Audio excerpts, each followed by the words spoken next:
ওর এক হাত ছিল আমার মাথায়, আর এক হাত ছিল আমার বোনের একটা ব্যাগ টাচ আমি ড্রেসিং টেবিলে দেখে ফেলেছি। আমি দেখে আর কি আমার হাত পা কাঁপছিল।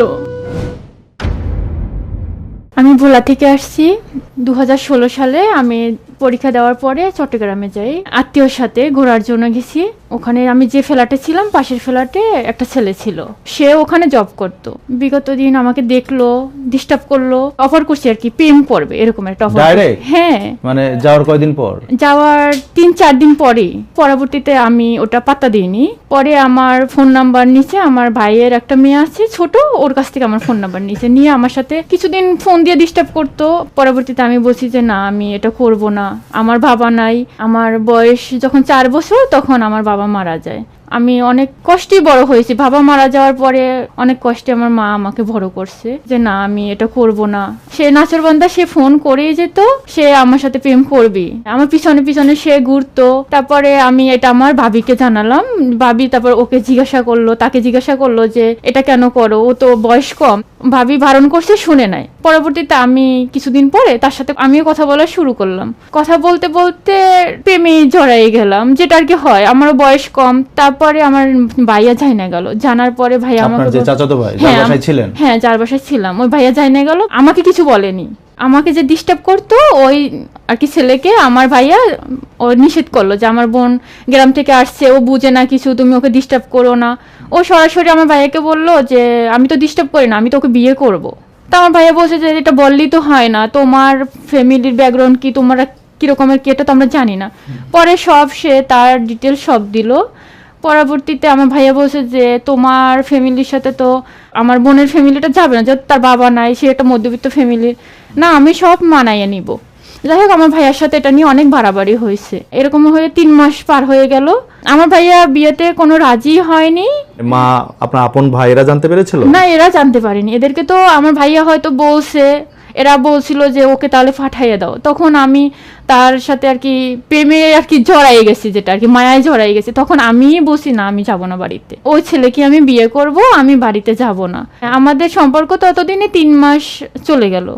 চলে যাওয়ার পরে এখন সে বলতেছে যে যেহেতু তোমার ফ্যামিলি তোমাকে দিবে না আমার কাছে, চলো আমরা বিয়ে করে ফেলি, চলো আমরা বিয়ে করলে তার কিছুই করতে পারবে না। সে অনেক ভাই আমাকে বুঝাইলো যে আমি তো একটা জব করি, আমি তো বেকার ছেলে না, আমি তোমাকে খাওয়াতে পারবো, আর বিয়ে হলে তোমার ফ্যামিলি মেনে নিবে।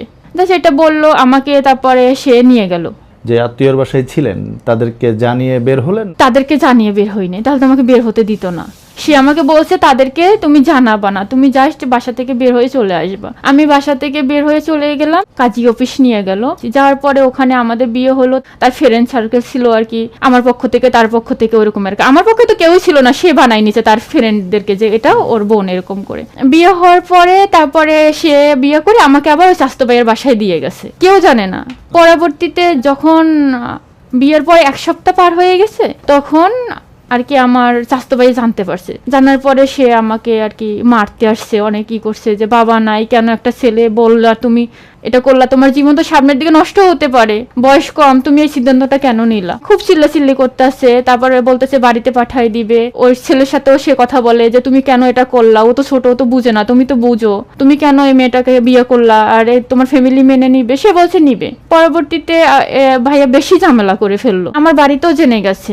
আমার ফ্যামিলি যখন জানতে পারছে, যে আমার মা আমার ভাই যখন জানতে পারছে যে আমার বিয়ে হয়েছে, আমি একা একা বিয়ে করে ফেলছি, তারা তো কান্নাকাটি করে। তারা কিছুই আর কি বলার মতো না। আমার মা কান্না করে যে এত ছোট মেয়ে আর কি একটা ছেলেকে বিয়ে করে ফেললো, সেই ছেলেটা ভালো না খারাপ। আমার স্বামী তখন বললো চলো আমরা আলাদা বাসা নিয়ে নিই।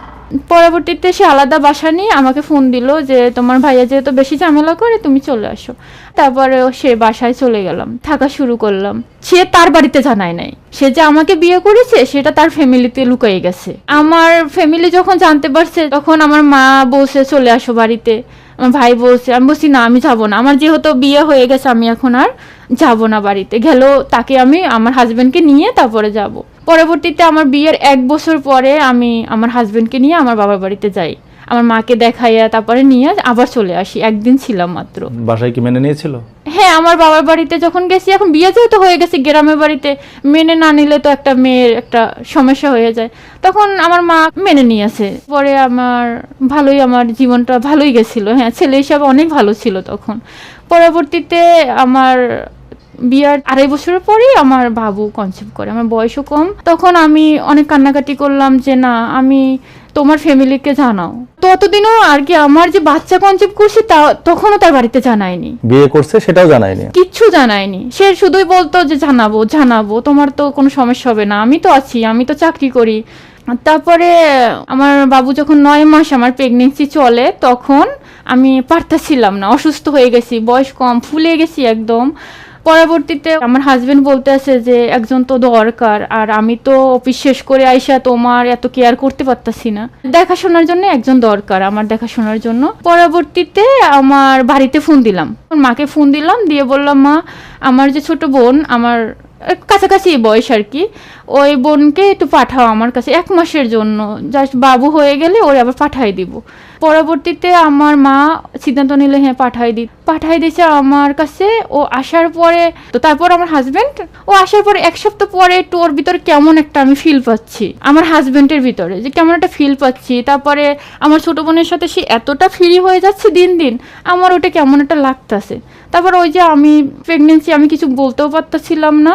পরে আমি ওকে বললাম, আমার হাজবেন্ডকে বললাম যে আমার প্রচুর ব্লাড যাচ্ছে, একটু দেখো না কি হচ্ছে। পরবর্তীতে সেরও কোনো রেসপন্স নাই, আমার বোনেরও ওরকম কোনো রেসপন্স নাই। কান্না করতেছিলাম আর ও দাঁড়াইয়ে দেখতেছে, কোনো তার ভিতরে কোনো নাই। আমার হাজবেন্ড, আমার বোনের ভিতরেও কোনো ছিল না বেশি আর কি। আমি চিল্লাপাল্লা করার পরে ট্রিটমেন্ট করতে নিয়ে গেল, ওখানে হসপিটালে ভর্তি করার পরে আমার বাবু সিজারে হয়েছে।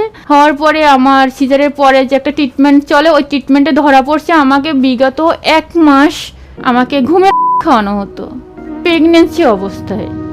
ডাক্তার বলল আমার হাজবেন্ড, এটা তো কোনো প্রমাণ নাই, আমার বাসা আমার বোন, আমার হাজবেন্ড, আর তো কেউ না। পরে ডাক্তার যখন জানতে পারছে, আমার হাজবেন্ডকে ডাইকে জিজ্ঞাসা করছে আপনি বাসায় কে কে থাকে, বলছে যে আমি আর আমার ওয়াইফ শালি আর কি। বলে যে আপনার ওয়াইফকে বিগত একদম 1 মাস ঘুমে খাওয়ানো হতো প্রতি রাতে। পরে বলে এরকম তো কিছুই না, আমি তো নিজেই ওকে মেডিসিন খাওয়াতাম। পরবর্তীতে আমি তো শুনে ওর মুখের দিক তাকাই আসছি, আমি কিচ্ছু জানি না, আমি কিচ্ছু বুঝতে পারতাম না। আমি প্রচুর ঘুমাতাম, হ্যাঁ আমি এত ঘুমাতাম, খুব গভীর থাকতাম। ঘুম ছাড়া আমার কিচ্ছু ভালো লাগতো না, খাবার দাবার কিচ্ছু ভালো লাগতো না। ফুলে আমাকে ও যদি একদম ধরতো না, সেখানে ডেবে হাতের ছাপটা পড়ে যেত, এত ফুলে উঠছি আমি। পরবর্তীতে ডাক্তার আমাকে বলল যে তুমি একটু আমার সাথে দেখা করো আলাদাভাবে। যখন আমি গেলাম তখন আমি ওরকম মাথায় কিচ্ছু নিই নাই, কারণ আমি তাকে ভালোবেসে বিয়ে করেছি, বিশ্বাস করি। তখন আমাকে বলল যে তোমার বোনকে এটুকুই শুধু বস, তোমার বোনকে বাড়িতে পাঠাই দিও। ডাক্তার আমাকে এটা বলছে। তখন আমি ওই যে বলছে, তখন আমি ব্রেনটে নিই নাই যে ডাক্তার কেন এই কথাটা বললো। বাসায় আসলাম, বাবুকে নিয়ে আমি বেডে শুয়ে আছি। আমার যে বেডের পায়ের কাছে একটা ড্রেসিং টেবিল ছিল, অনেক বড় ড্রেসিং টেবিলটা, আমি বাবুকে নিয়ে শুয়ে আছি।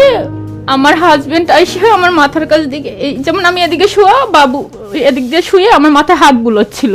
আমার বোনটা এসে আমার পাশ দিয়ে শুইলো, এদিক দিয়ে শুইলো। তাই ও আমার মাথায় হাত বুলোতে আমার মাথাটা ওর বুকের কাছে নিয়ে গেল। নিয়ে যাওয়ার পরে ওর 1 হাত ছিল আমার মাথায়, আর 1 হাত ছিল আমার বোনের একটা ব্যাগটা আমি ড্রেসিং টেবিলে দেখে ফেলেছি। ড্রেসিং টেবিলটা যেটা আমার পায়ের বরাবর ছিল, আমি দেখে আর কি আমার হাত পা কাঁপছিল। তখন সেন্স আসছে যে ডাক্তার আমাকে এটা কেন বললো, যে বোনটাকে পাঠিয়ে কেন দিতে বলছে। আমি ওই ড্রেসিং টেবিলে দেখে বাচ্চাকে ওই অবস্থায় বুকে নিয়ে পাশের রুমে চলে গেলাম। ওখানে যে আমি হাউমাউ করে কান্না করতেছি, ও বুঝতে পারতেছে, ওরা দুজন তারপরেও একই বেডে শুয়ে আছে। তারপরে আমি কিছুক্ষণ পরে সান্ত্বনা দিই বাবুকে রাইখা ওই রুমে রাইখা আমি ওদের রুমে আবার চলে আসছি। আইসা দেখি ওর ফোনটা, আমার তখন মাথায় আসছে যে আমার হাজবেন্ডের ফোনে কেন লক, আগে কখনো লক থাকতো না, আমার বোন আসার পরেই ফোনে এসে লক করে ফেলছে। তাই বলছে কি, আমি যখন জিজ্ঞাসা করছি বলছে তোমার বোন তো আমার ফোনে তো অনেক কিছু থাকে, তোমার বোন যদি টিপে নষ্ট করে ফেলে তাই আমি লক দিয়েছি। অথচ না, আমার বোন সেই লক জানে, আমি জানি না। যখন ও ফোন টেপে, ফোনটা আমি যে টান দিয়ে নিয়ে আসছি, আনার পরে ফোনে তো লক খোলা, তখনই আমি ওর ফোনের প্রোফাইলে ঢুকে গেছি। ঢুকে দেখি ও যে আমাকে যে ট্রিটমেন্ট করতো, ওষুধ যে দিত, ওগুলো কিনতে গেলে ও আমার বোনকে সাথে নিয়ে যেত। তো নিয়ে গেলে ওরা ঘুরতো, ওই ছবি ওদের একসাথে, ওই ছবিগুলো আমি দেখছি। দেখার পরে আমি আসছি, আইসে বলি আর কি আমার কোনো সেন্স নাই। আমার ড্রেসিং টেবিলের উপরেই একটা আমার কোরআন শরীফ ছিল। আমি দৌড়ে যে কোরআন শরীফটা বুকে জড়ায় নিয়ে বলছি যে একবার বলো না যে এগুলো সব মিথ্যা, আমি যে ড্রেসিং টেবিলে দেখছি এটাও মিথ্যা, আমি বাচ্চাটাকে নিয়ে কোথায় যাব। সে আমাকে আইসা এরকম আমার হাতটা ধরে জিকে বললো যে যেটা দেখছো সেটাই সত্যি, যেটা দেখছো সেটাই সত্যি। আমার 5 দিনের সিজার, আমি পেন হচ্ছিল, আমি নিচে পড়ে গেছি। কথাটা শুনে আমার বোন কিচ্ছু বলে না, চুপ করে আছে, একদম আমার দিকে তাকাই আছে। আমি ওরে বলছি যে কেন করলি এটা, ও কিচ্ছু বলে না, ও কোনো কিছুই বলে নাই। পরে কি করছে, যখন দেখে যে আমি কান্নাকাটি করতেছি, পরে ও আমার বোনকে বলে কি তুমি রেডি হও। আপনার হাজবেন্ড বলতে? হ্যাঁ রেডি হও। আমার বোনকে রেডির কথা বলছে, আমার বোন সাথে সাথে রেডি হয়ে গেছে। আমি বাচ্চাকে নিয়ে যাই ওর দরজার সামনে, যখন আমার বোনটা বের হয়ে গেছে, আমি ওটা কেউ কোনো বাধা দিইনি যে জাগা আমার হাজবেন্ডকে বের হতে দিব না। আমি দরজার সামনে হাত, ওরা একসাথে চলে যাওয়ার প্ল্যান হ্যাঁ করেছে? প্ল্যান করছে। আমি দরজার সামনে যে দাঁড়াইছি, যেতে দিব না। আমার পেটের সাথে সাথে একটা লাথি মেরে দিছে, আমার সেলাইটা ছুটে গেছে।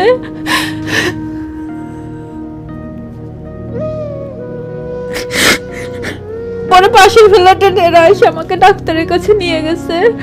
এই অবস্থায় আপনার হাজবেন্ড চলে গেছে? হ্যাঁ তারপরে চলে গেছে ওকে নিয়ে।